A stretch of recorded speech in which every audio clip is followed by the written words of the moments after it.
Granites, MLA Road, Palluruthi. Contact 9446567002, 98460 60976, 94470 52436.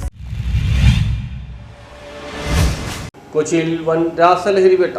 Kakkanad Kollamkudy മുകൾ ഭാഗത്തു നിന്നും MDMA-യുമായി യുവാവിനെ കൊച്ചി സിറ്റി പോലീസ് പിടികൂടി. ചേർത്തല പട്ടണക്കാട് ഗോകുലം വീട്ടിൽ GB ഗോകുൽ എന്ന 28-കാരനാണ് പിടിയിലായത്. Kochi city police commissioner S. ശ്യാംസുന്ദറിന് ലഭിച്ച രഹസ്യവിവരത്തെ തുടർന്ന് ഡെപ്യൂട്ടി പോലീസ് കമ്മീഷണർ K. സുദർശന്റെ നിർദ്ദേശപ്രകാരം കൊച്ചി സിറ്റി യോദ്ധാവ് സ്ക്വാഡും തൃക്കാക്കര പോലീസും ചേർന്ന് കാക്കനാട് കൊല്ലംകുടി മുകൾ റോഡിലുള്ള ഡയമണ്ട് ഇൻ ലോഡ്ജിൽ നടത്തിയ പരിശോധനയിലാണ് 37.19 ഗ്രാം MDMA-യുമായി പ്രതി പിടിയിലായത്. കാക്കനാട് ഇൻഫോ പാർക്ക് ഭാഗത്തെ IT മേഖലയിൽ ജോലി ചെയ്തു വരുന്നവർക്കിടയിൽ വിൽപ്പന നടത്തുന്നതിന് വേണ്ടിയാണ് മയക്കുമരുന്ന് എത്തിച്ചതെന്ന് പ്രതി പറഞ്ഞു. ബംഗളൂരുവിൽ നിന്നും മയക്കുമരുന്ന് കേരളത്തിൽ എത്തിച്ച് വിൽപ്പന നടത്തുന്ന സംഘത്തിലെ പ്രധാനിയാണ് പിടിയിലായ ഗോകുൽ. ഇയാളുടെ സംഘത്തിൽ കൂടുതൽ ആളുകൾ ഉൾപ്പെട്ടിട്ടുണ്ടോ എന്ന് അന്വേഷിച്ചു വരികയാണെന്നും പോലീസ് പറഞ്ഞു.